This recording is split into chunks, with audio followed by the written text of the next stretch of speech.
Greetings to all 12 tribes scattered abroad, and Shabbat Shalom. Baruch Hashem Yahweh. Bless the name of Yahweh, and thank you for joining us this wonderful and wet, very wet here in Oregon, Shabbat.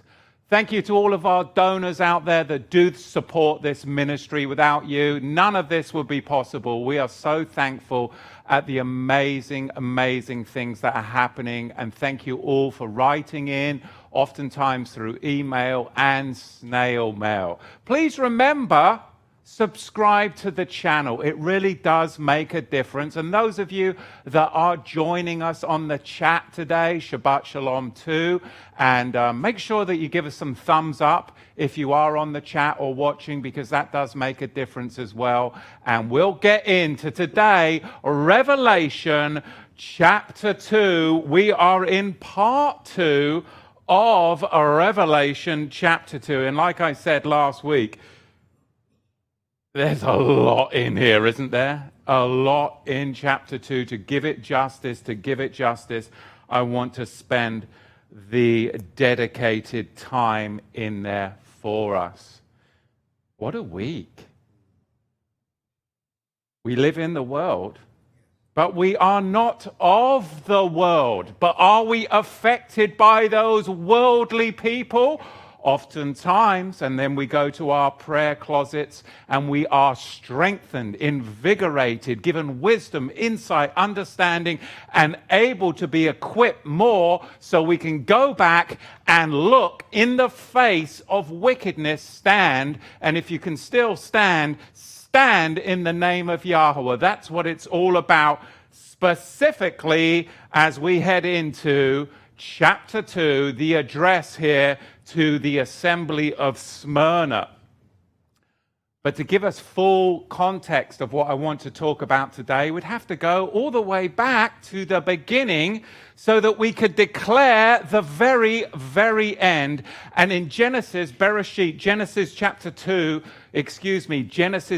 12. Did I say 2? Genesis chapter 12, verse 2. Yahweh said to Abram back then, I want to make you a goy gadol, a great nation. From you will come a goy gadol, a great nation. The Hebrew word there for nation is goy. The Greek word that is used to translate that Hebrew word in the Septuagint is anthropos. Anthropos, where of course we get the word anthropology, the study of man. And that's what we're going to be looking at today. Genesis chapter 12, verse 2, the promise given to Abraham, out of you shall come a goy, a nation, gadol, great, a great nation. Now, as we delve in, we're going to find again the Greek word anthropos for nation, anthropology, the study of man. And this is my lead-in, this is my intro, because you and I, in Revelation chapter 2 specifically, we need to study, declare, and find out who is the strong man, the anthropos, the strong man. We need to name the strong man, anthropos, anthropology, the study of man, because the strong man, my friends, is the gatekeeper. The strong man is the gatekeeper. In Acts chapter 19, verse 15, there were some vagabond Jews. They were exorcists. Hellacious, wicked as hell, exorcists. The 7 sons of Sceva. And you'll remember the narrative in Acts chapter 19, verse 15. Hey, what's your name? What is your name? What is your character? Where do you get your authority? What is your authority? What is your legal right? Identify the strong man, anthropos, a nation, exorcists, wicked, evil, demonic. This is what we're delving into. Because you'll remember the seven sons of Sceva said, well, Yahusha I know. In fact, Paul I know. But who are you? The strong man, the gatekeeper is the Synagogue of Satan.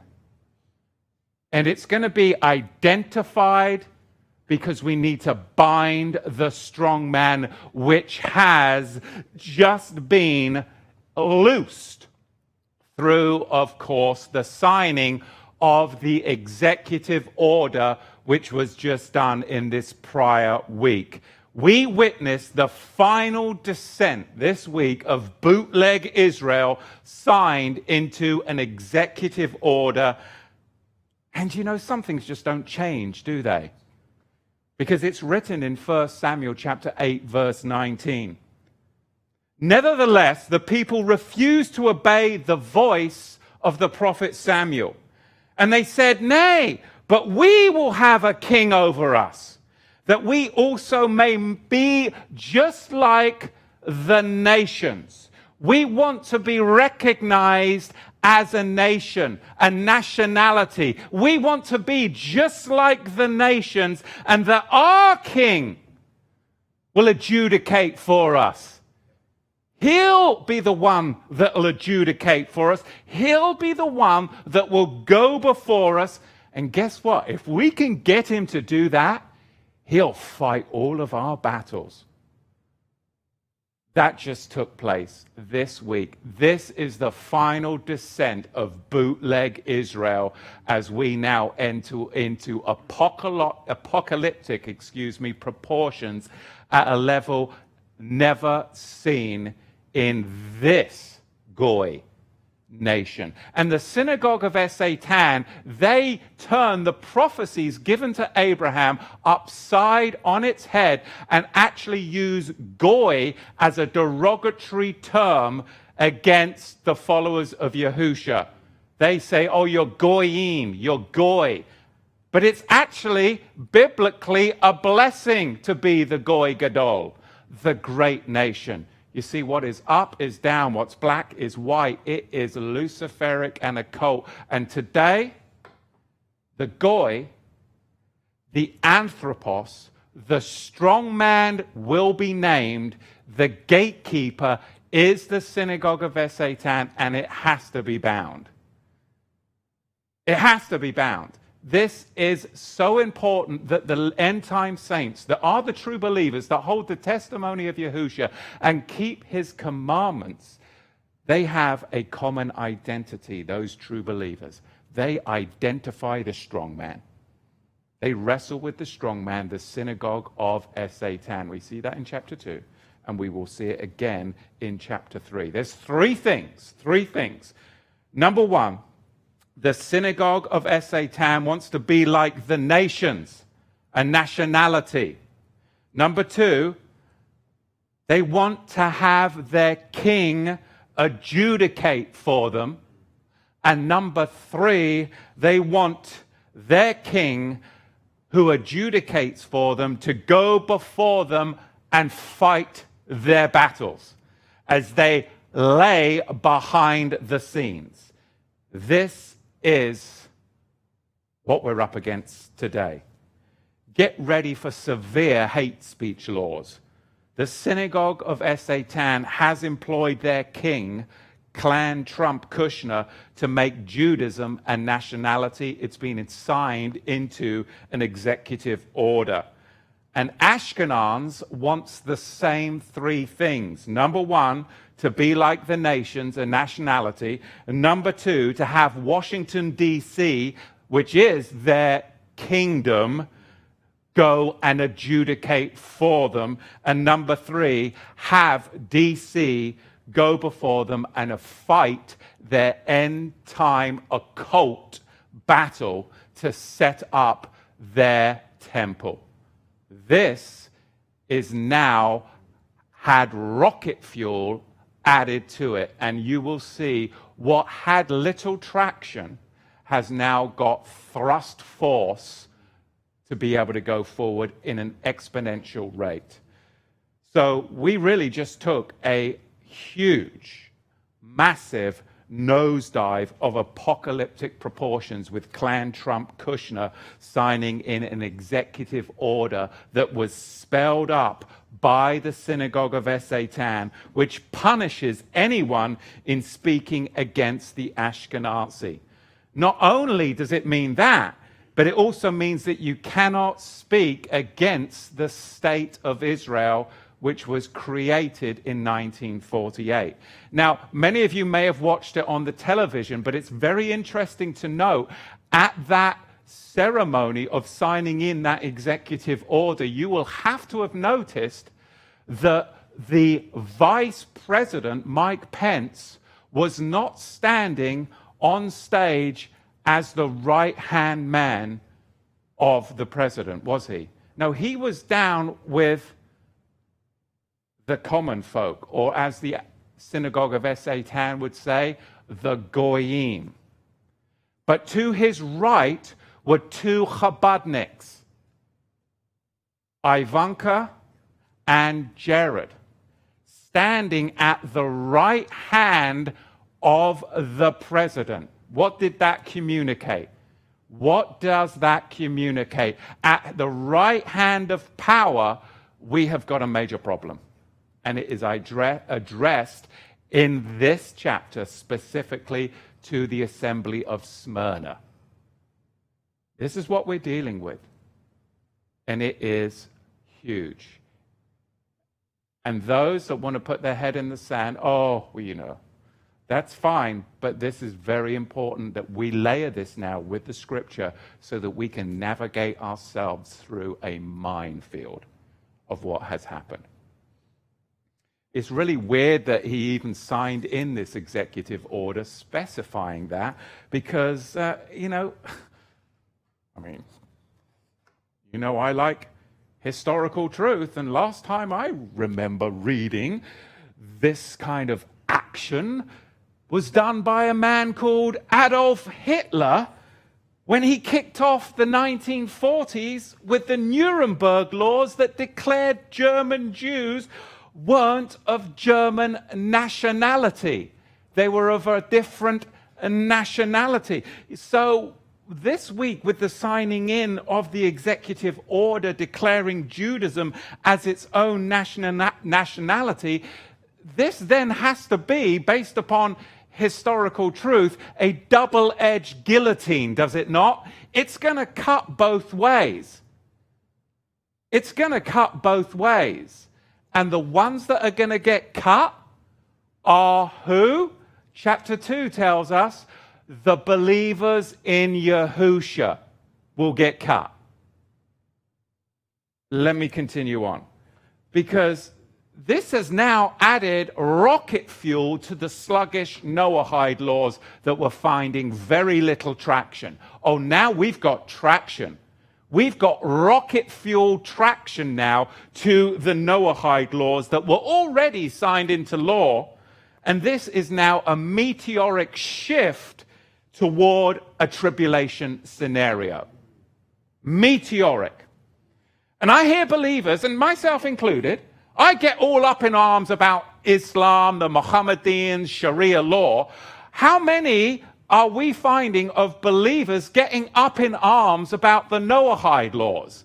Because whether it's Sharia law or the Noahide laws, it's both, again, a double-edged guillotine where the ones who get cut are the followers of Yahusha who will not compromise. That's a specific group. It's a group that holds the testimony of Yahusha, that keeps his commandments. They are a kingdom of priests and a what? A goy, a nation of priests. Exodus chapter 19, verse 6, clarified and distinguished a very separate group of people. And I saw the souls of them that were beheaded for the witness of Yahusha and for the word of Yahweh, which had not worshipped the beast, neither his image, neither had received his mark upon their foreheads or their hands, and they lived and reigned with Yahusha in the millennium. Baruch Hashem Yahweh. Look at chapter 2 and verse 8. That's my introduction for you. I'm done. No, wouldn't I mean? I could go home at this point because right now I am trembling in my boots. I have goosebumps. I have been the anticipation and pray for me and my family, the spiritual warfare to know that this was what I had to teach. My wife has no idea what I'm teaching. My kids don't. Nobody does. Because for me, it's between me and Yahweh and prayer, supplication, and confirmation through the word. And then I cannot speak it until I speak it first right here now. And then afterwards you can come and talk to me. But I have to birth it. But I know what that means. And I know the cost. And this is, so, please download our videos that are on YouTube. Download them to your hard drive. Share them with your friends. I hope we're backing everything up here. And we want to be fully backed up because I don't know after this teaching, I hope. But we have to realize that the world has changed. The reason we were late last week was because YouTube made us sign out and re-sign in so that we had to accept all these new terms of service. That's why we were late last week in broadcasting, because of the new restrictions on speech and how they now have defined hate speech. Chapter 2, verse 8. If you read this in metropolitan London, you will get in trouble with the Metropolitan Police because they're already not protected by speech laws. Just reading this. So I'm glad I'm not in London, even though it feels like foggy, wet, drizzly London out here. And to the teaching overseer of the assembly in Smyrna, write, these things says the first and the last who was dead, and he is alive. I know your mitzvot, your good works, your tribulation and poverty, but you are rich. And I know the blasphemy, it's absolute blasphemy, of them who say they are Jews and are not, but are the synagogue of Satan. Fear none of those things that you suffer. See, Satan shall cast some of you into prison, that you may be tried, and that you shall have tribulation for 10 days. Now, is it possible now with these new hate speech laws and what's been signed in that you'll find that these prison sentences or these jail sentences will be for 10 years? For 10 days? And then you're out on release, restriction, and your whole world has changed? Just like China's got the new social scores, you'll find that this is now where we're going. Because it's rocket fuel to what has already been laid forth with the Noahide laws, now with this executive order. You could easily see how there could be 10 days of tribulation for speaking out such things as we are now reading this very Shabbat. Be faithful, regardless of what happens. You have to be faithful, even unto death, and I will give you the crown of life. He that has an ear, let him hear what the Ruach says to the Israelite congregation. So if you're still watching, then I pray you give us some thumbs up that you have an ear to hear, because those that have bounced because they haven't an ear to hear what the Spirit is saying. And that's okay. But we go where we're supposed to go, and we pray that those that do have the ear will receive it and spread the good word. And I know that this is serious, because the beast, Revelation tells us, chapter 13, verse 2, the beast gets his power, which means his seat, which means his authority, from the dragon, and that is anthropos. We're going to find this is a nationality. The beast gets its name, the strong man, the gatekeeper. It's about authority. It's about its power. It's about specifically its seat of authority is at the right hand of the power. But the power is the beast. So now I'm even more concerned, not necessarily just about November 2020, but maybe specifically 2024. We shall see. And I know I'm jumping around a little bit here, but there is one viewpoint, and I did say one viewpoint, that the two witnesses of Revelation 11 are Smyrna and Philadelphia. They both identify as following Yahushua, keeping his commandments, and they identify the strong man. Both of them.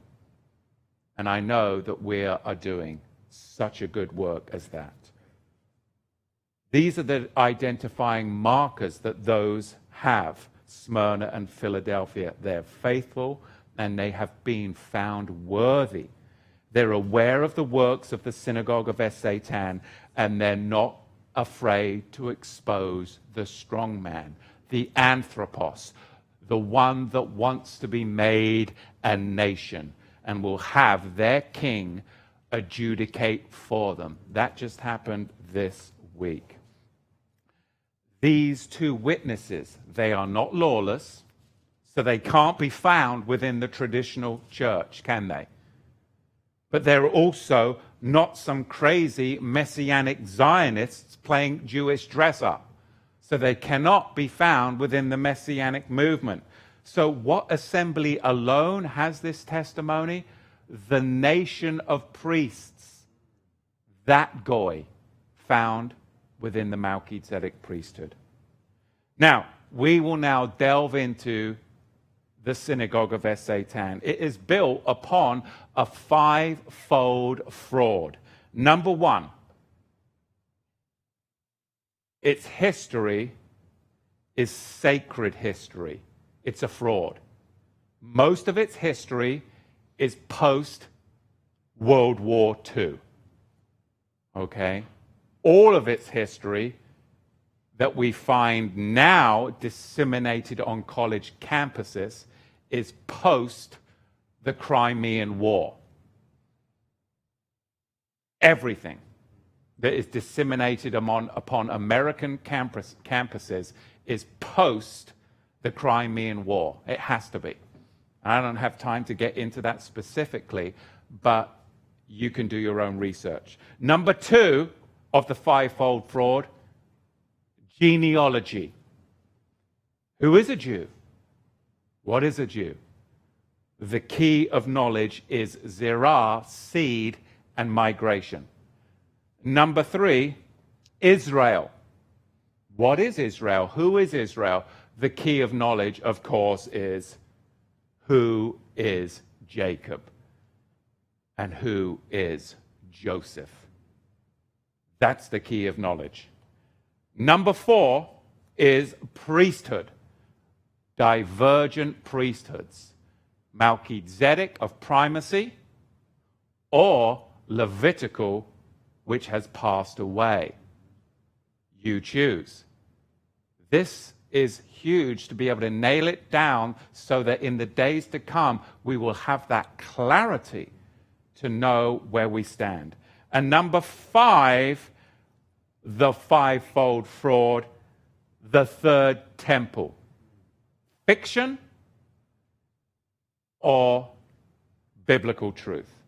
I choose fiction, sacred history, because the key of knowledge to this, we have thankfully gone through it, is the revelation of Ezekiel and the 13 scrolls, a collection of 13 time-stamped stamped scrolls. So there's your fivefold fraud, and now we can drill down even further. Because ultimately we do have divergent priesthoods, we do have divergent people, we do have divergent land, we do have divergent temple, we do have a divergent sacrifice that leads ultimately to a divergent high priest.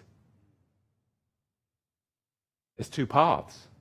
One leads straight to hell, and one leads into the kingdom of Yahweh. It's really that simple, but it's really a perilous path if you go down the wrong one.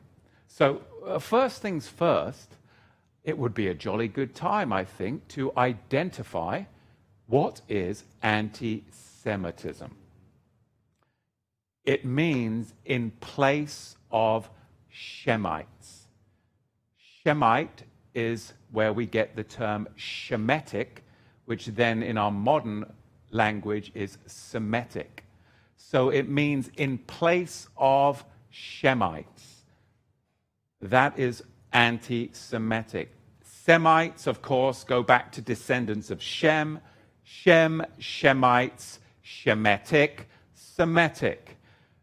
We have to go back to Noah, that we know had 3 sons, and the 3 sons, of course, Shem, Ham, and Japheth. And the Shemites descend from Shem. And from Shem, of course, we found Terah, and then Abraham. That is the Shemitic or the Semitic line. So if you are against the descendants of who? Abraham through the promised son, because remember, the promised son is Isaac, yet Ishmael was going to be made his own nation. That's a different deal. The promised line goes through Jacob through Isaac to Abraham. The split is Ishmael, or that's another nation. That's another Goy, but it's not the Goy Gadol, the great nation, which was promised to Abraham. There's a split there. There's your split. Okay? But there's another split even before that. And these splits are zerah, are seed line splits. And these seed line splits are either Yahweh or a cult from hell. It's not like, oh, there was a little split down the family line here. No, it was split for a specific reason. Because either you're with Yahweh or you're with Satan. There is no in between. It is really that simple. So we're identifying what it means to be anti-Semitic. It means to put oneself in place of the Shemitics, those who descend from the line of Shem. So if you try to steal the identity of the descendants of Shem by being an imposter, would you in fact be classified correctly as anti-Semitic? Would you? It's a question. If you're trying to steal the identity of Shem and his descendants by being an imposter, are you in fact the anti-Semite? Yes, you would be. So the question remains then in genealogy, Ham, Shem, and Japheth. From Shem we have Abraham, Isaac, and Jacob, whose name is Israel, who passed the blessing on through Joseph to Ephraim and Manasseh. They are a nation, and 12 nations, tribal nations, Shemitic. Shemitic. All 12 tribes of Israel are Shemitic, and if you try to replace them, stand in place with them, become an imposter, try to steal the genealogy line that connects to Shem, you are in fact anti-Shemitic. So we have a problem, because Ham, Shem, and Japheth, from Japheth comes Gomer, from Gomer comes Ashkenaz, where we get the Ashkenazi, which are a Turkic Mongol group invented in the 8th century from the Caucasus region of the Russian steppes. What happened, there was a Turkic group living in Kazaria that were hard-pressed on both sides of their kingdom by the Mohammedans and the Christians. So, to keep peace, they converted to a mystery religion of those around their territory, a Babylonian mystery religion called atheistic Judaism. And they became known as the European Ashkenazi, descendants of Gomer and Japheth. Are they Shemites? Do they descend from Shem? You see, the scripture teaches the truth, but politicians don't follow the scriptures, do they? And neither do a lot of people that should be, that claim the name of Yahusha. So here is where we get identity theft and anti-Semitism. It's trying to steal the birthright, trying to steal the heritage, imposters, and this is where we're at today. And now it's become law. That if you actually track back to the Bible, you could end up in trouble. Because we know that accompany all 12 tribes or nations, Goy, come from Jacob, Israel, Genesis chapter 35, verse 11. And then in Exodus 19, verse 6, we know that the kingdom of priests and a holy Goy nation is Melchizedek and thus Shemitic, correct? There's the blessing. There's the blessing. The Synagogue of Satan say they are Jews, descendants of the tribe of Judah, connected back to Shem through Jacob, Israel, and Abraham, but they are not. It's very clear and easy when you read your Bible, isn't it? But if you follow the nations instead of Jacob, Israel, you'll fall for the propaganda, which is sacred, because it was birthed in Basel, Switzerland after the Crimean War, and it's called modern-day Zionism, which is the engine that brought forth all the wars of the 20th century.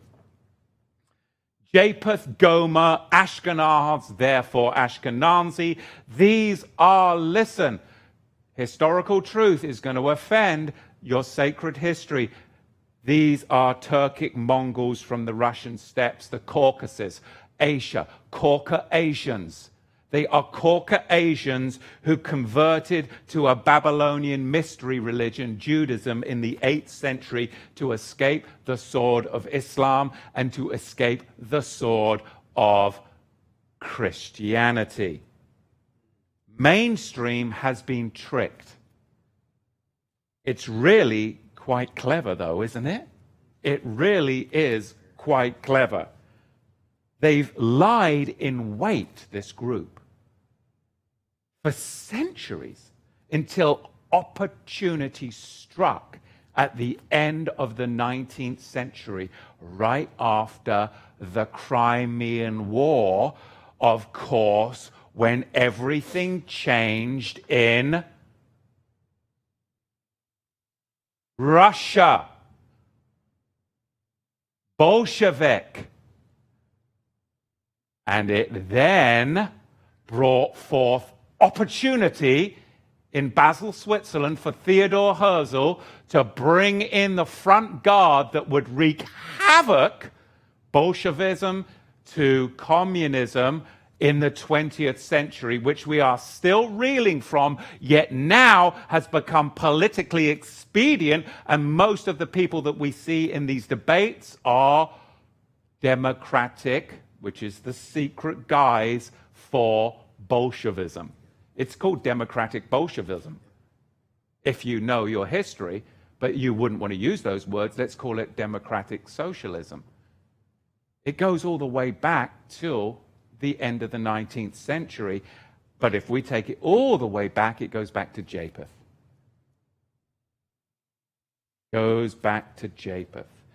because they've lied in wait for centuries until opportunity struck at the end of the 19th and the turn of the 20th century. Ephesians chapter 4, verse 14, it is written that we should no longer be children.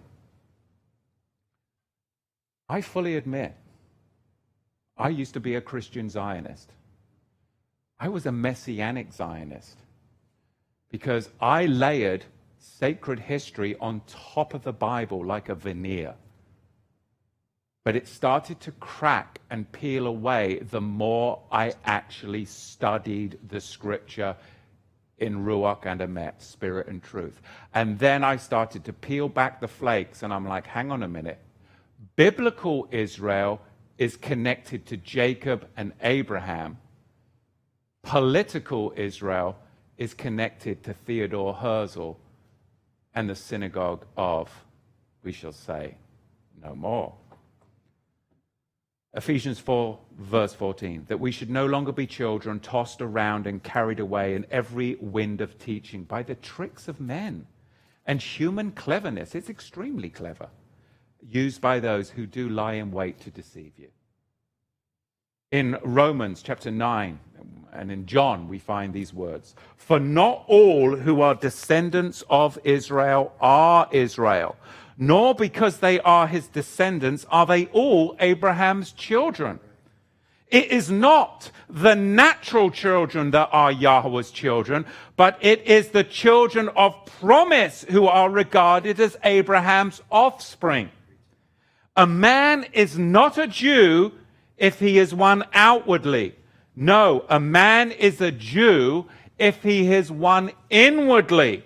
And circumcision is circumcision of the heart by the Spirit.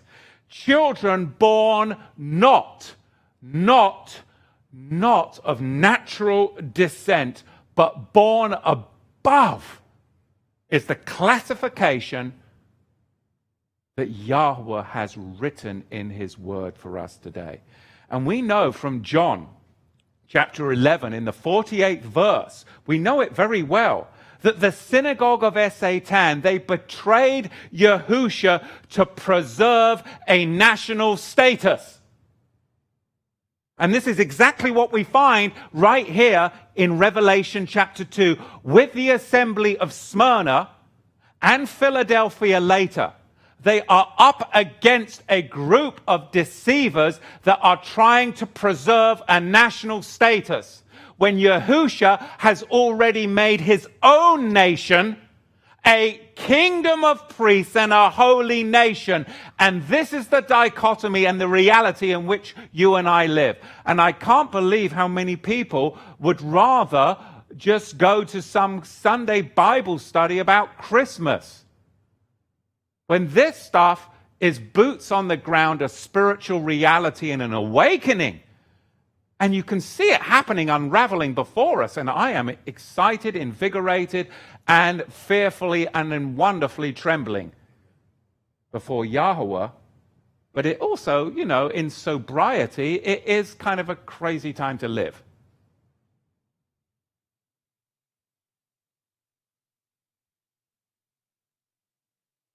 It is expedient that one should die for the people and the whole Goy nation perish not.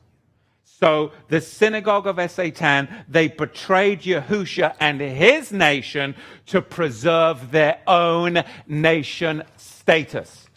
And now we're seeing it again thrust upon us in Revelation chapter 2.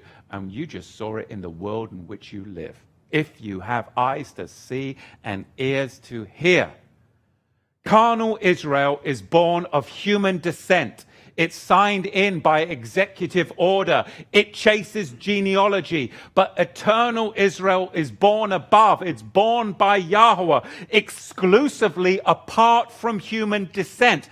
Do not give heed to endless genealogies, says the Apostle Paul to us, specifically because he knows our identity is born from above. But carnal Israel's identity is rooted in the flesh. It has to be signed in and administered by a king that they chose in place of Yahusha because they wanted to preserve their own national status. And then he will adjudicate for them and go out and fight their battles for them.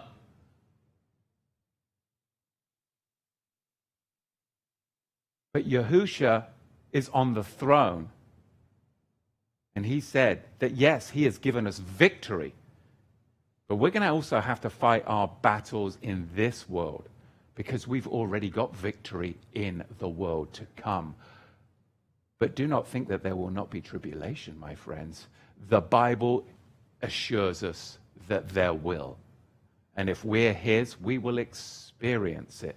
We've just got to prepare for it and accept it and be empowered by the fact that we are chosen in this generation to witness such stressful things as which we do.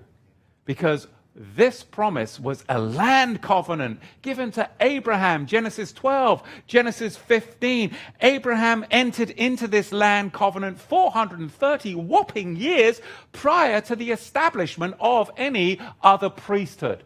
The Levitical priesthood didn't come along till 430 years later, because this promise of who Israel is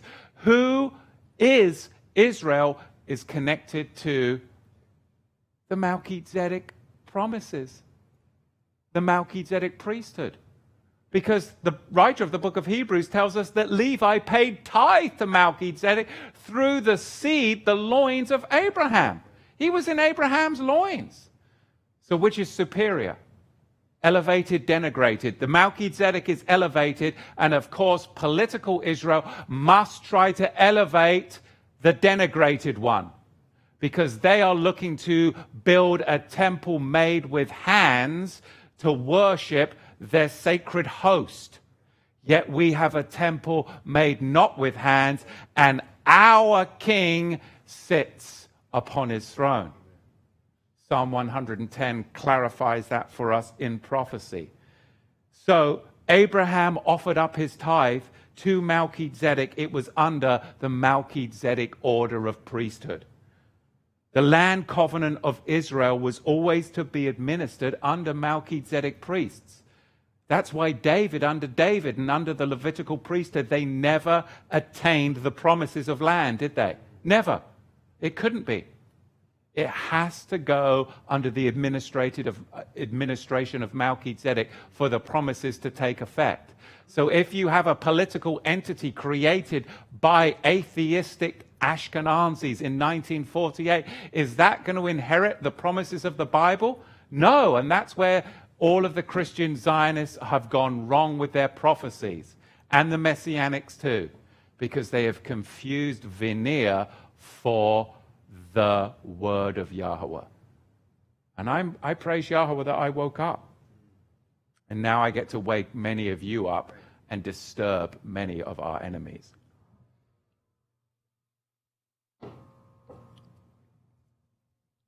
The Synagogue of Satan has tried to seize the birthright, the land, by force from Joseph. Of course, the Melchizedek priesthood, and that's why all the prophecies fail. What we have here is two brothers trying to destroy the third. We have Japheth, from which came Ashkenaz, attempting to steal what? The land, the name, and the title of Shem. That's called identity theft. And then we have Ham, from which came Mitzrayim, the Egyptians, who enslaved and stole away the promised one, Joseph, to which the promised land and Israel, the name, belongs. Of course, Joseph, we have Ephraim and Manasseh, of which Jacob, Israel, put his name. And they, of course, are taskmasters, which is what? What's taskmasters? That's called debt slavery, both fiscal and manual labor. So what you're going to see, Just as we saw in the past, there has to be an economic collapse to bring forth enslavement so that they then can rebuild. That's where we're at. We're in the pages of Scripture. Not just Revelation, but the times of Joseph in Egypt. Specifically the latter chapters of Bereshit, Genesis. So let's look at some historical truth and ruffle the feathers of those sacred history professors out there. Our past history is our present politics. The history of the Synagogue of Satan we will now track as it transmutes in name, but it's always working towards the same end-time goal. So let's look at some synonyms of the Synagogue of Satan, because that's important, because again, we used to have, when we were talking about the Mohammedans, we used to have Al-Qaeda, and it transmuted into ISIS, then it transmuted into IS, and, but it's still the same, right? It's the same, of course, that would be with the line of Ishmael, but this line now of Japheth, it's again going to transmute its name. The synonyms of the Synagogue of Satan, of course, would be the Bolsheviks, the Temple Institute, Zionists, Ashkenazi, Karaite, Khazar, the State of Israel, Messianic Torah observant Israel, Messianic Judaism, and of course the groups of wisdom in Talmud. Right? Those are your synonyms. The Synagogue of Satan, they say they are Jews. The world actually recognizes them as Jews, even as Israel, but they lie. Listen to what Scripture reveals. We've got 2 verses and 4 identifying factors. 2 verses, 4 identifying factors. Number 1, they say they are Jews. Number 2, they're lying. Number 3, they are not Jews. And number 4, they are the Synagogue of Satan. I mean, this is kindergarten stuff when you break it down.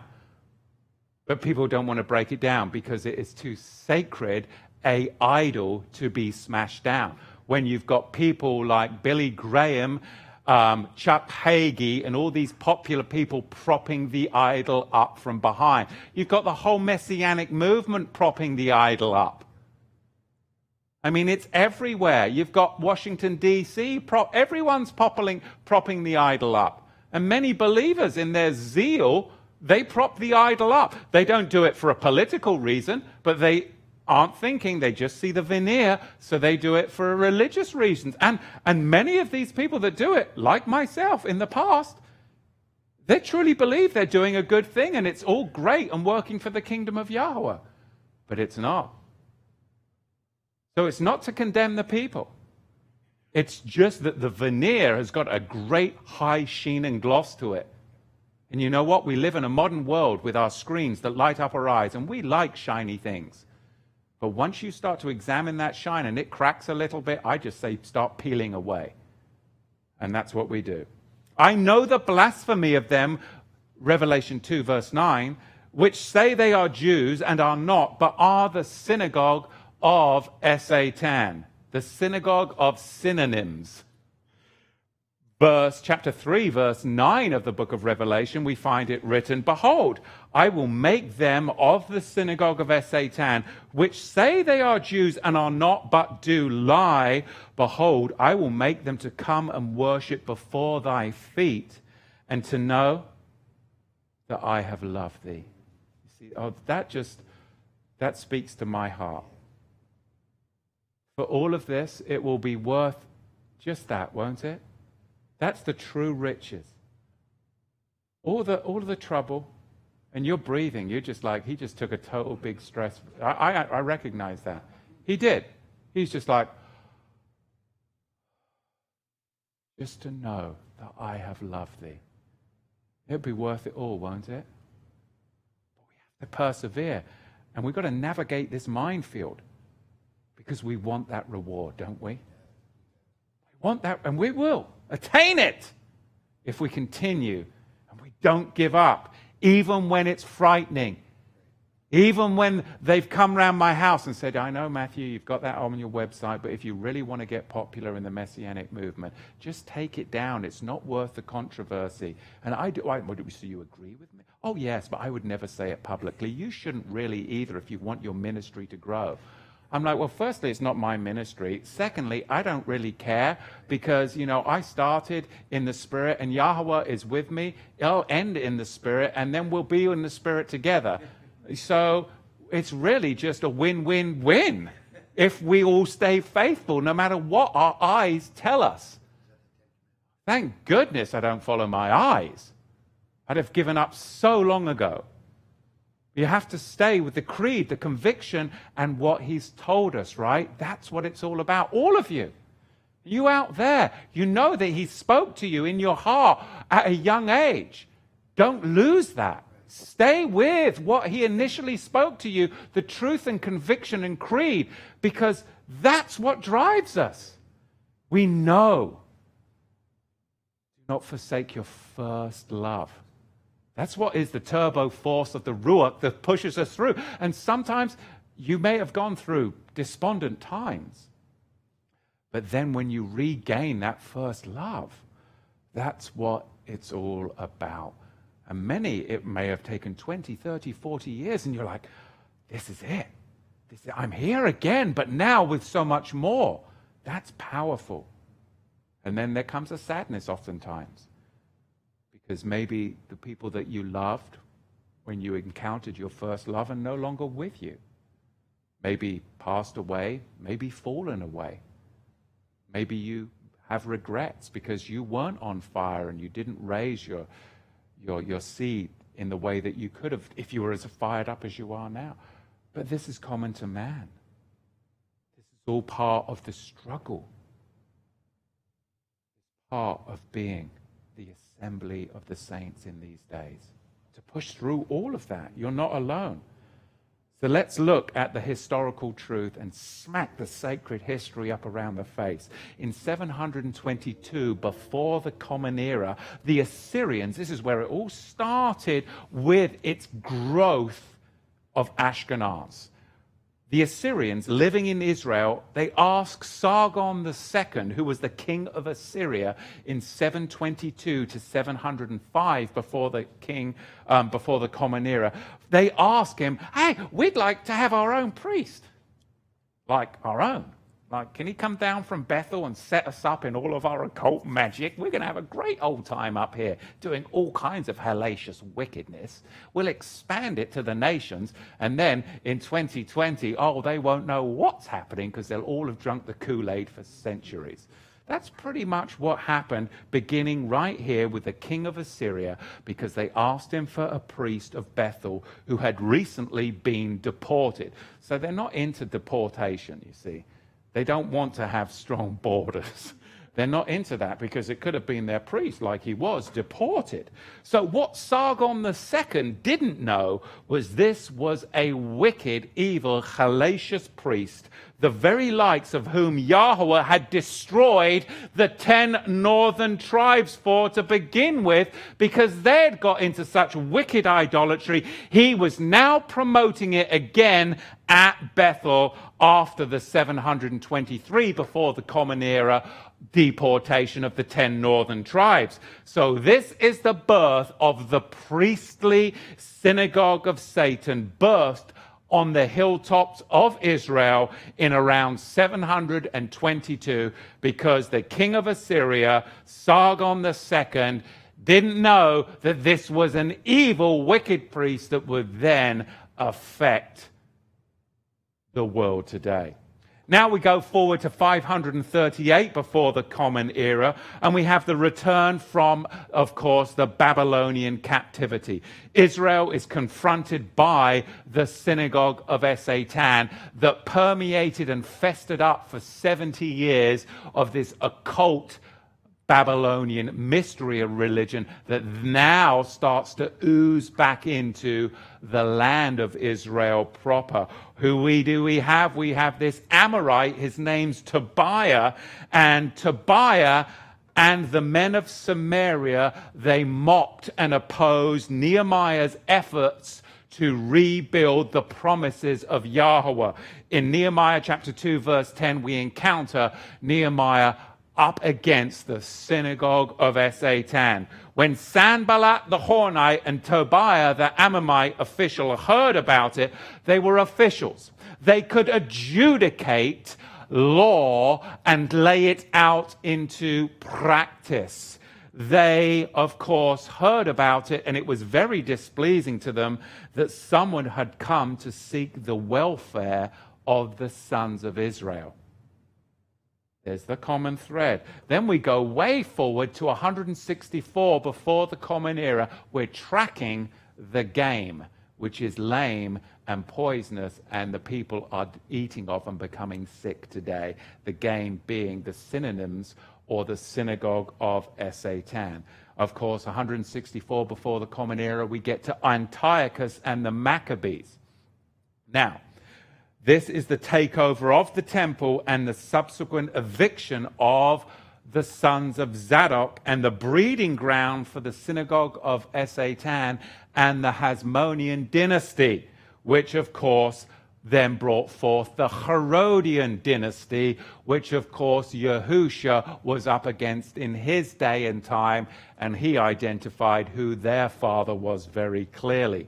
So now we come forward into the time of Yahusha, and Yahusha said, "You are of your father, the Satan. He was a murderer from the beginning." And then we come into the time of Titus, and it was, in fact, this is historical truth, and it is terribly, terribly offensive to the Messianic Talmudics. Of course, it was the Levitical priesthood under Annas that set fire to the temple. And Josephus records that for us. You see, the Levites set fire and destroyed the temple rather than step aside and allow the 20,000 Melchizedek zealots that were heralding Yahusha as their king, as their high priest. They would not step aside and let the rightful Melchizedek priesthood take over after passions, of course, erupted after the death of the brother of Yahusha, James, at the temple steps. It's recorded that even Titus himself tried to do everything in his power to quench the flames. Now, you won't hear that from a Zionistic account of history, because it's very telling, isn't it? As we progress forward, then we have in 70, after that, of course, the Romans now coming down into Judea, and this smacks again in the face of sacred history. The Romans never deported entire peoples en masse. What did they do? They conquered them, they put in a prefect, they put in troops, and they managed them and adjudicated for them. Did they not? They had, remember how this all started? With they wanted a king, and they wanted their king to judge and adjudicate for them and go and fight their battles. This is the whole build-up of course, sacred history tells you that the Romans came in and they took all the Jews and they went off and dispersed them to the nations. No. Historical truth is that the fact that 60 years after the destruction of the Second Temple, there was a major Jewish uprising. That demonstrates that the Jews were still in the land. That uprising after the temple destruction, in fact, 60 years later, was called the Bach Cockbar Revolt. This proves that there was still a very large Jewish presence in the Promised Land, the Holy Land at that time. That was 60 years after the destruction of the temple. So historical truth is that the Jews were still in the land, the real Jews, the tribe of Judah, descendants of the tribe of Yehuda, Judah, after the destruction of the temple. So now we've got Yahusha raised to glory, the destruction of the temple, which was done at the hands of the Levitical priesthood who set fire to it because they didn't want the 20,000 followers of Yahusha to come in and take over the priesthood because, of course, Caiaphas had annulled his priesthood. They had to put a new priesthood in. It had been transferred to Yahusha. Of course, the book of Acts records that many, many devout Levites and priests converted to the faith. They knew that the Melchizedek now was to take over Caiaphas.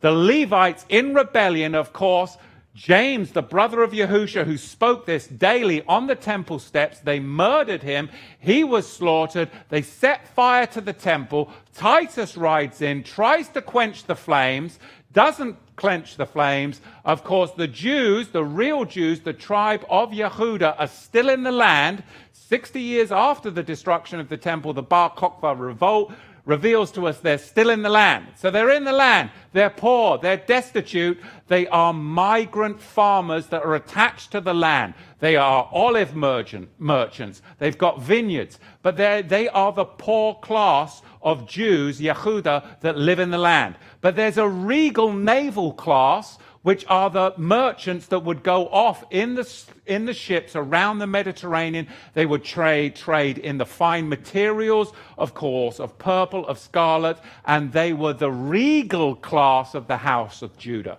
So we've got two classes within the house of Judah, the ones that work the land, agricultural, and then we have, of course, the regal class. So we're going to go forth now to 638 of the Common Era. We have the Islamic conquest of Jerusalem. Islam now conquests Jerusalem, and they put all of those people that are living in the land under what's called a dhimmi status. A dhimmi status under Islamic law means you have to pay the jizya tax. So now you've got all of these poor agricultural workers that cannot, they're going to lose their land, they're going to lose their inheritance because they can't afford to live under a dhimmi status of Islam. So what do? They convert to Islam. These are the agricultural migrant Jews. They convert to Islam to save their land. In the meantime, the Ashkenazi up in the Turkic Mongol regions, they are in partnership with the biggest slavers, funding them, the Islamics, the Mohammedans, and the regal class of the House of Judah, who were of darker skin, are then put into having to flee the area, and they go down into the continent of Africa, and they form a kingdom down there called the Kingdom of Judah in itself. I'm getting way into my anthropology here, the study of man, right? Which is going to go back to nations. So what happens now is these Jewish farmers converted to Islam so they wouldn't have to pay the jizya tax. Now you go forward about 150 years into the 8th century, and you get what's called the Kingdom of Kazaria. And these are a Turkic Mongol people that live in the Caucasus at the Russian steppes. Now, these were one of the major inhabitants of the First Scythian Kingdom near the Black Sea, which, of course, remember how I started this. I hope you're tracking with me. There's a lot. Remember how I started this, how we get to it today in the 21st century, its remanifestation. It all started where? Originally, we're now seeing at the Black Sea. And where was the Crimean War? At the Black Sea. And that, of course, birthed the modern Zionist movement, because that was when Russia was defeated and it could bring forth this atheistic Bolshevism, which now has reigned through the 20th century. I'm skipping all over the place, but those of you may have to press rewind. Bear with me. You think it's hard to track? It's all in here. And somehow have to get it from here to here to here. And then, well, where was one?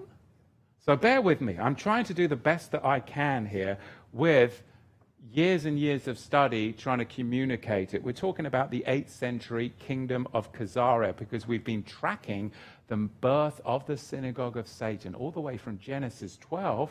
Of course, the promise given to Abraham, the birthing of the Synagogue of Satan, really birthed with, of course, Noah and his sons Japheth. Follow the line. We're now way further down the line in the 8th century with the Kingdom of Kazaria, these Turkic Mongol peoples, the major inhabitants of the first Scythian kingdom near the Black Sea across from the Caucasus. The kingdom, like I said earlier, was hard-pressed on one side from Christianity, hard-pressed on the other side by the Mohammedans. So to keep the peace, they converted to a third religion of atheistic magicians. Babylonian Judaism converted in the 8th century. They were the descendants of Japheth, Gomer, Ashkenaz. They became Ashkenazi. The Ashkenazi from the Turkish, from the Russian steppes, converted to Judaism. And now that's where you have a satanic grafting, right? Does that make sense? It's like gene splicing. It's totally corrupt, but we have Judaism and then the grafting right here of the Ashkenaz coming both in now into this modern day political status that we're going to see. Scythian Khazars descending, we see Noah, Japheth, Gomer, Ashkenaz. That's your Genesis 10 model. Then, of course, we have the Crimean War, 1854, 1855-ish, somewhere around there, in this very region, with, of course, the Turks, the French, and the British against the Russians, which then, after that, we had the fall of the Tsars. They were slaughtered by the Bolsheviks, and it leads into leads into the Second World War. That was between the wars, right? So what we have is these Scythian Khazars. Then we have, of course, the Crimean War. And then after that, the opportunity, the perfect opportunity for the Synagogue of Satan to get into its final thrust before the pages of Revelation 2 and 3 can come into fulfillment. This happened in 1897. At the first Zionist Congress in Basel, Switzerland. Then, we're going to go fast now. 1917, Zionism. We're looking at synonyms of the Synagogue of Satan. We've got Zionism, the Bolsheviks killing the Tsars with the Bolshevik Revolution. And the Bolsheviks are, in fact, what? They're Khazars, they're the sons of Gomer, they're Ashkenaz. We have these Russians taken over, of course, after the Tsars, the Russia was taken over by atheistic Bolsheviks, an Ashkenazi system. And that brought forth the USSR, right?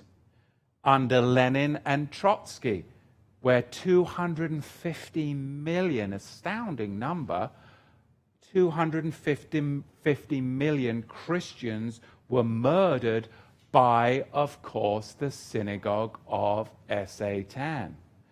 Then we have World War I, and we have the Balfour Declaration of 1917.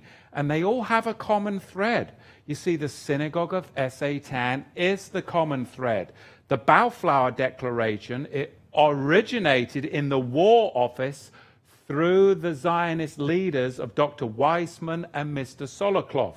And it brought forth President Wilson and the Americans into the First World War to aid the Allies. Now, the fact that it was with the Ashkenazi help that brought the USA into the war on the side of the Allies, this truly rankled the Germans ever since. It just really rankled them. Because America initially, it's surprising that we speak English over here, because it was going to be German. There was such German influence in the 18th and 19th century in the Americas. It was huge, huge, positive.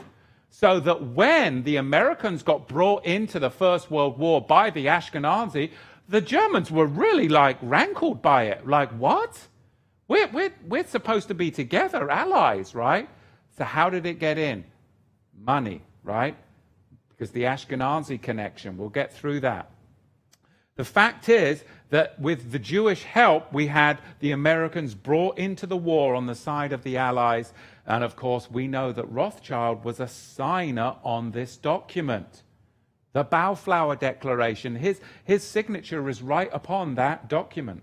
Then, of course, we have the decimation of World War I. And then the Germans, they're put under the Versailles Treaty. The Versailles Treaty just inflicted such economic devastation and damages upon the Germans that the whole country just capitulated, and it went down the absolute toilet. Because at that point, we had the Bolshevik banker takeover of Eastern Europe. Because at this point, in the 1920s in Berlin, it was wicked as hell. All the Bolshevik pornographers were there. There was huge Bolshevik pornography, lesbianism, homosexuality, major opium dens. And if you look at some of the 1920s, the history on some of the 1920s early Hollywood stars, they would go over there for the illicit, wicked things that conservatives would not tolerate in 1920s America. 1920s Berlin, it was a den of iniquity. It was immoral. It was absolutely lewd. This, of course, Hitler did not come to power in a vacuum. There was a major problem going on in Germany, and he was voted in unanimously by the people because of what their world was. And they were in big, big trouble at the hands of the Synagogue of Satan. Because at this point, the Synagogue of Satan and immorality had permeated through Berlin. The Versailles Treaty had busted the Germans, where a whole wheelbarrow full of marks would be needed just to buy a loaf of bread. And you'd go out with your wheelbarrow full of marks, and by the end of the day, you'd need 2 wheelbarrowfuls of marks just to get a loaf of bread. So in 1923, $1 was worth 1 trillion German marks. So they were in major trouble, full of vice. The bankers, the Bolsheviks had taken over. They were indebted. They lost everything. The Germans, they had to sell all of their precious art. And the only people who had money were 1 and 1 equals 2. And they were evicted by their landlords, who were the bankers, into the streets. So now you can see later on in their German history why there was a group of people that collected art. Why? Because they were repossessing what had been sold by the broke Germans to the bankers at dreadful cut-down prices just so that they could get a loaf of bread. That they were evicted by their landlords out of their houses and onto the streets. And this, Hitler didn't come to power in a vacuum. There's a whole reason for all of this. Not justifying wickedness, but telling you this is historical truth. That is so politically incorrect because the sacred idols have to be propped up so that they can get on with the Synagogue of Satan propaganda and lead people unsuspecting to the third temple. In the Daily Express on March the 24th, 1934, there was a headline. Judea declares war on Germany. How would Judea declare war on Germany in 1934? Guns, bullets, or through loans and currency and economic strangulation. Because what we're talking about here is where, follow the money, Ashkenaz and the economy. And that's where we found ourselves. The Germans at this point are in a desperate strait. Desperate strait. Selling off their art. They've been evicted by the Bolsheviks from their homes. And now, 20 years later, we find what? Another group comes in, and they were voted in by the Germans. They go to repossess what was stolen from their countrymen, including residents, including art. And like I say, this now marches on forward. Because what we find is we can talk about all kinds of holocausts and wickedness and things that happen. But part of a historical truth is that the Synagogue of Satan killed 10 million Ukrainians in the Holocaust. It was called the Holodomor Holocaust. 10 million. And you don't read about that in your modern day history.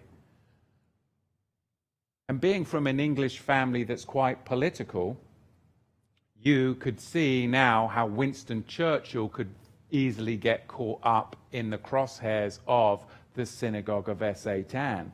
Because Winston Churchill initially exposed the Bolsheviks, the Jewish Bolsheviks, in fact, in the 1920s. He exposed them politically, and even wrote in the newspapers of London exposing Bolshevism and how dangerous it was.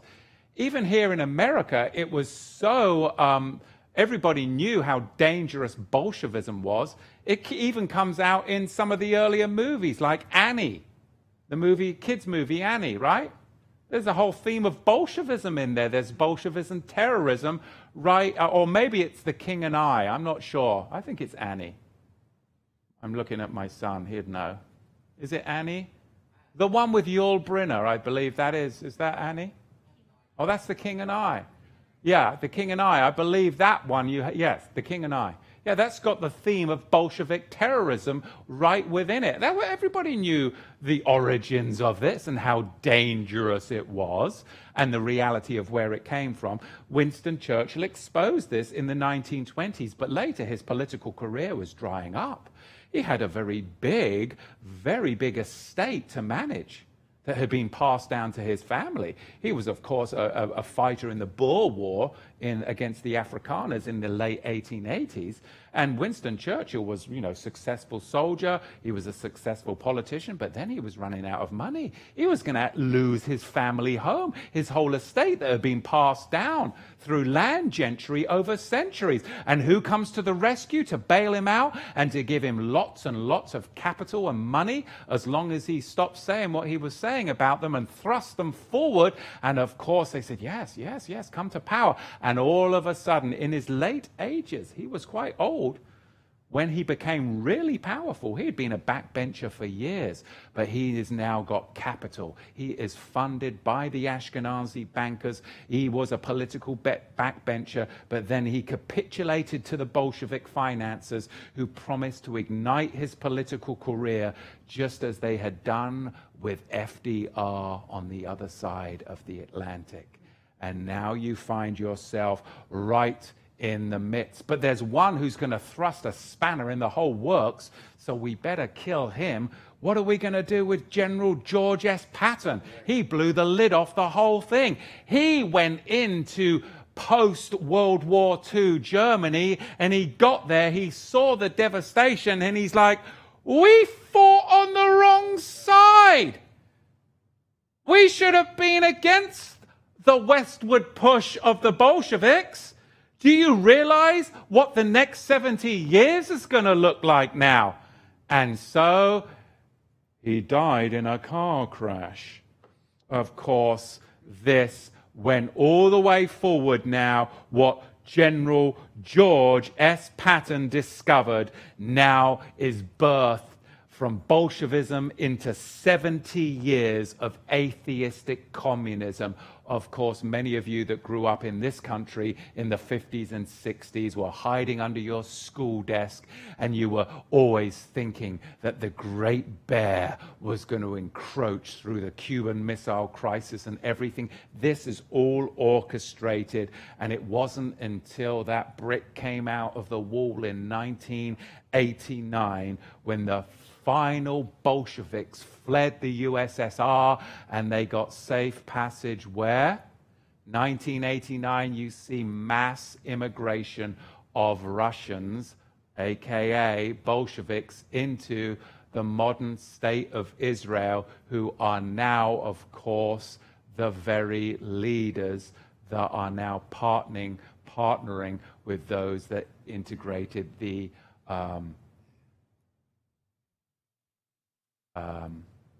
there's a lot going on in this little mind today. What are we talking about? Executive order. Of course, it all falls forward with that.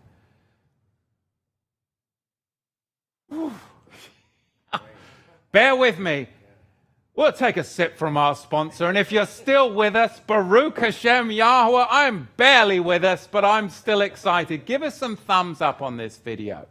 Okay, subscribe to the channel. Keep it going in the chat.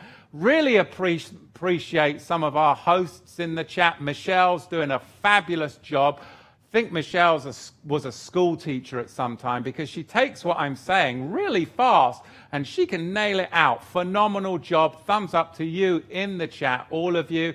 Those that are Ashkenazi trying to sleep in the chat, just kick them out, okay? We will not tolerate infiltration from the Synagogue of Satan. At this point, we'll dive right back in. That was my comedic break of lightheartedness. That wasn't even funny, but it was a break for me.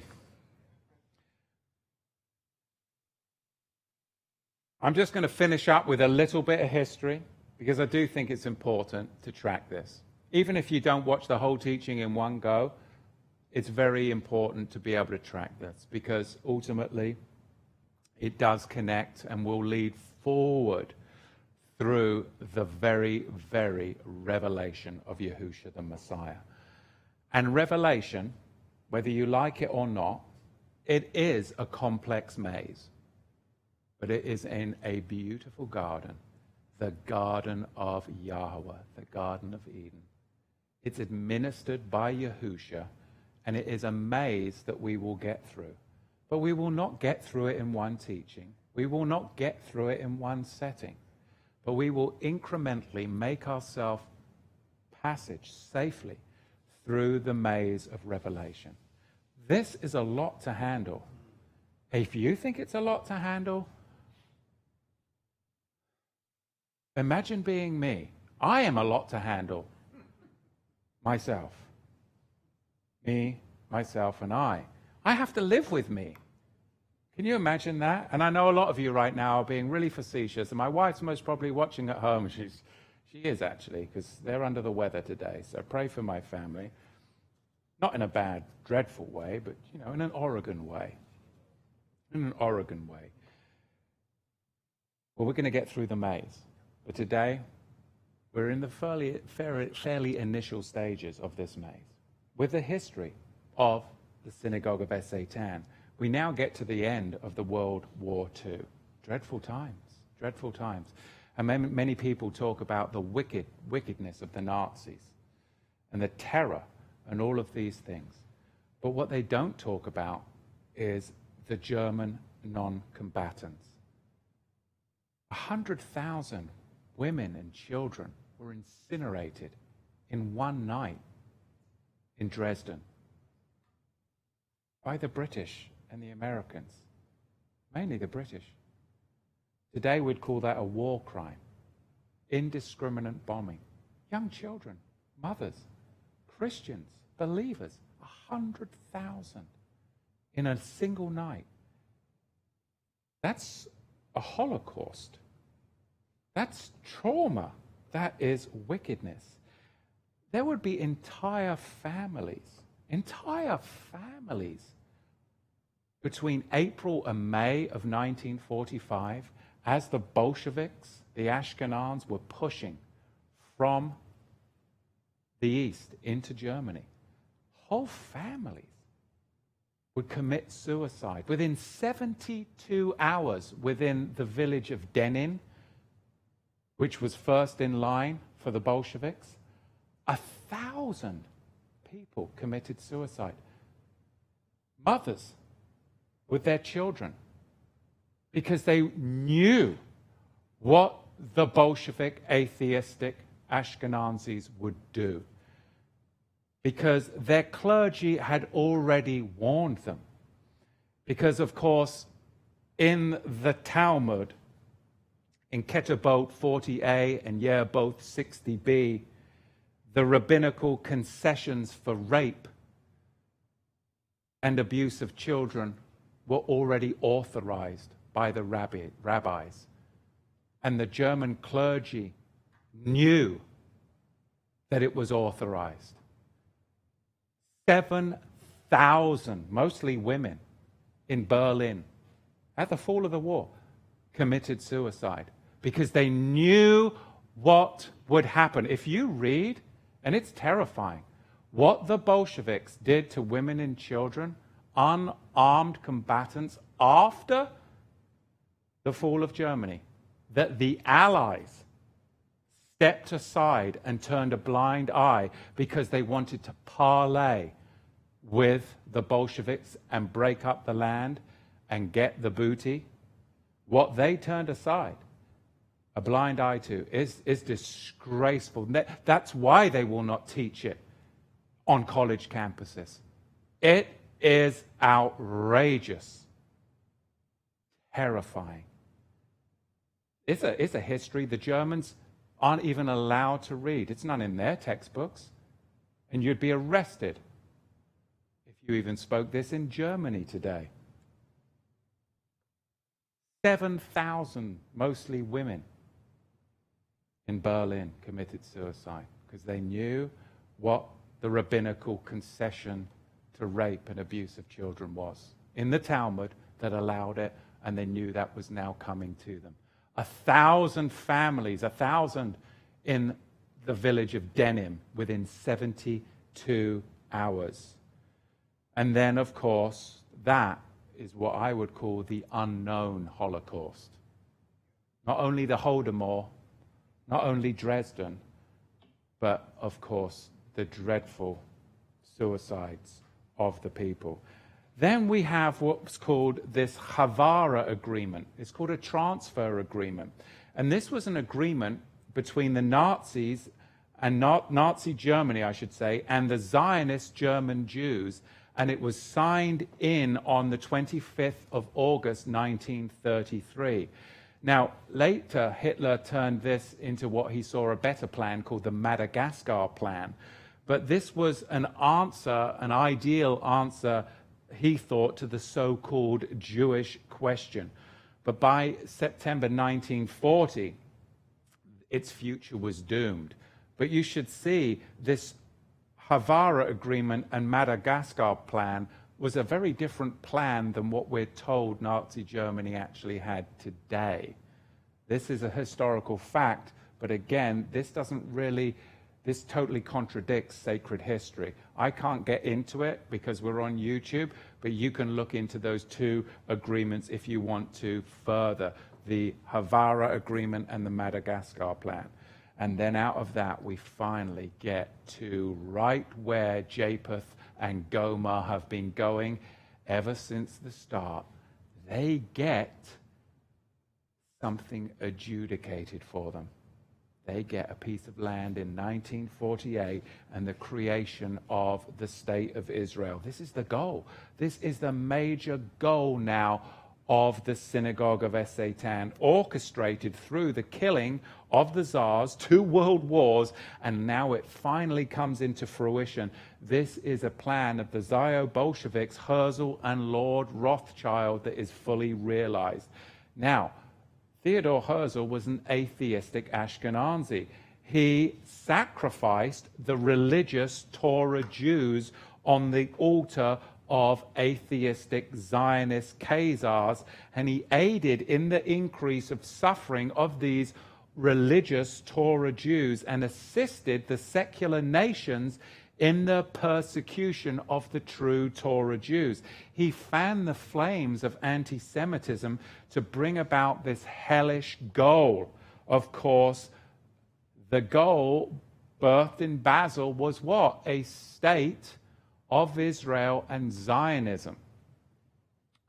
Now, originally, when the first prime minister of Israel came in, his name was David Ben-Gurion, prime minister of Israel, and he said this: "If I could save all the children of Germany by bringing them to England and only half to Israel, I would choose the second." Now, David Ben-Gurion was willing to sacrifice millions of children on the altar of Zionism to found the state of Israel rather than save them from Germany. Do you realize that? Those are his words. I'm just reading you history here. Save them all by shipping them out of Germany to England, or leave them there, but then we'll be able to get a state of Israel out of it. I'll take the second. His words.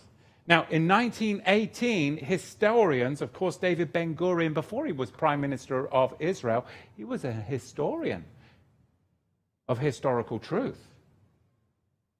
And another guy who ended up being the future president of the State of Israel, his name, of course, was Yitzhak Ben-Zvi, wrote this: "To argue after the conquest of Jerusalem by Titus and the failure of the Bar Kokhba revolt, Jews altogether ceased to cultivate the land of Israel is to demonstrate complete ignorance in the history and the contemporary literature of Israel. The Jewish farmer, like any other farmer, was not easily torn from his soil, which had been watered by his sweat and the sweat of his forebears. Despite the repression and suffering, the rural population remained unchanged. The Fehalim, the farmers, are descendants of the ancient Jews." Now, I told you that, but the future president of Israel, who was a historian, along with David Ben-Gurion, who was a historian, wrote this before the formation of the land, the state of Israel, I should say, that the present inhabitants in then what was called Palestine, the farmers, they were descendants. The farmers, the agricultural peasants, were descendants of the true tribe of Judah. That's the huge paradigm shift.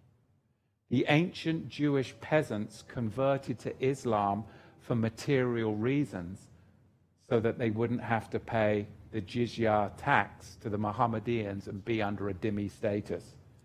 And of course, then we get to Deuteronomy chapter 15, verse 11, where it's written, "For the poor shall never cease out of the land. Therefore I command you, saying, you shall open your hand wide to your brother, to your poor, and to your needy in the land." So what happened if you've got the prime minister of the state of Israel, the future prime minister, and the future president? They recognized that all the farmers that were in the land prior to it becoming a state, that they were the real descendants, the actual descendants that were there from the time of Yahusha. That yes, they had converted to Islam to prevent them paying the jizya tax, but they were the ones that were still descendants of their people. Well, something happened. The massacre of Hebron, and that changed everything. That changed the history for Israel, the state. And they moved them from historical truth into sacred history, because we have a major problem. Because after Hebron, the descendants of Jewish peasantry vanishes from the Jewish Zionist national consciousness. You don't find it anymore. It's called sacred history, is now trumped historical truth. The Fehalim, the farmers, are now revised to be Arabian immigrants, Palestinians. That's their sacred history. There's a revision, which brings us, of course, into a very big reason why this executive order was signed.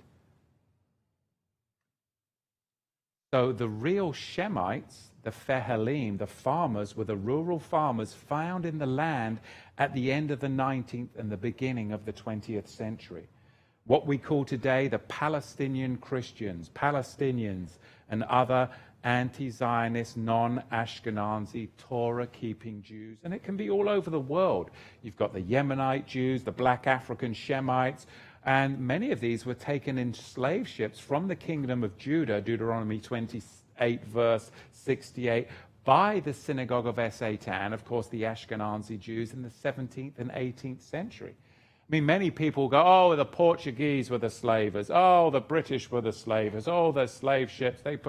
All the Americans were the slavers. But if you actually go back, slavery comes from where it originated was those Slavic nations, Yugoslavia, Czechoslovakia, those Slavic nations, because up in those Slavic nations is where the Turkic Mongols, of course, were the biggest slavers. That's where slavery, the term, comes from. And Ashkenazi slaving, Turkic Mongol slaving, was huge. Jewish scholar Jonathan Shawson writes this, quote, Jewish merchants routinely possessed enormous numbers of slaves temporarily before selling them off. You see, if a slave auction fell on a Jewish holiday, it was postponed due to the lack of buyers and sellers. The Jews of Suriname gave their slave plantation Hebrew names, such as Machachanaim, Nachamu, and Goshen. Rabbi Herbert Bloom adds this, quote, the slave trade was one of the most important Jewish activities. And in 1694, we find from history, Jews owned 9,000 Africans. Those were the regal Negroes of the house of Judah that formed the Kingdom of Judah, that were brought over to the early Americas. But they were the regal class. Remember I said there was two classes. There was the peasant class and the regal class that were merchant shipmen that went around the Mediterranean basin selling, of course, the purple, the linen, and the scarlet. And we see that through the scripture. These were the regal Negroes, and now of the house of Judah. And we find in 1694, the Ashkenazi owned 9,000 of them. Jewish slaving is actually confirmed by the Jewish Encyclopedia, but you'll have to get the older editions. You see, that's the problem. They come out with a new edition, it's slightly up, it's like the NIV, right? Updating everything. And now even, I think, in the NIV, they've got gender-neutral terms. It's crazy. I mean, really, there's so much to unpack here, but I've gone on too long and having too much fun.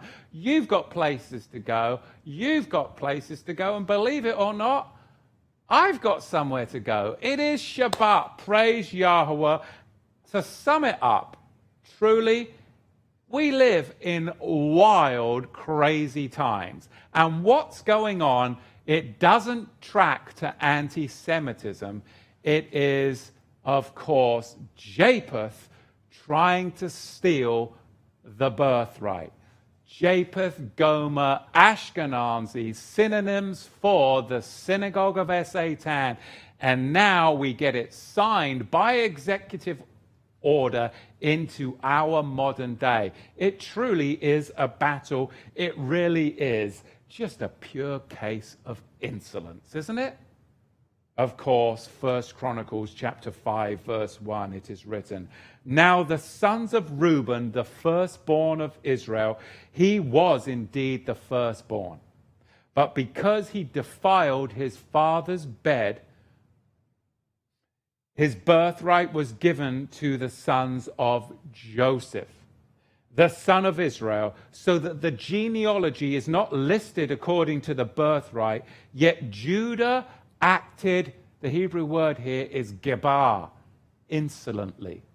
Judah acted insolently over his brothers, and from him came a ruler, although the birthright, which is the land, which is the name Israel, belongs to Joseph. So this is really identity theft. That's what this is about. Revelation chapter 2, Smyrna identifies those that are involved in identified theft. And this is where we're at in the world today. And it is of serious consequence for us to navigate the maze of Revelation and the maze of the world in which we do live today. Because we live in the world, even though we are not of the world, we must be aware of our present circumstances and then apply the word supernaturally to be able to endure it, to go through this world without fear, without trembling, and to have clarity of what our war is. For our war is not against flesh and blood, it is a principality. But it manifests itself here with the Synagogue of Satan, which of course was at work this week triumphantly with the signing of that executive order. Questions, comments? Do we have anything? We don't have a mic manager today, do we? That's okay. So we don't have any questions because we weren't organized enough to be able to do it the way that we do it, but maybe there's a better way of doing it. But you're still here.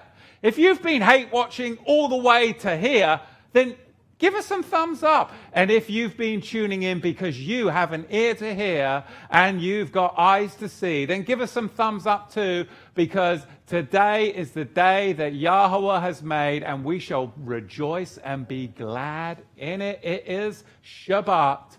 We'll catch you live, Yahweh willing, next Shabbat, where we'll dig into part 3 of chapter 2, and we'll be digging into Balaam unearthing the donkey's arse.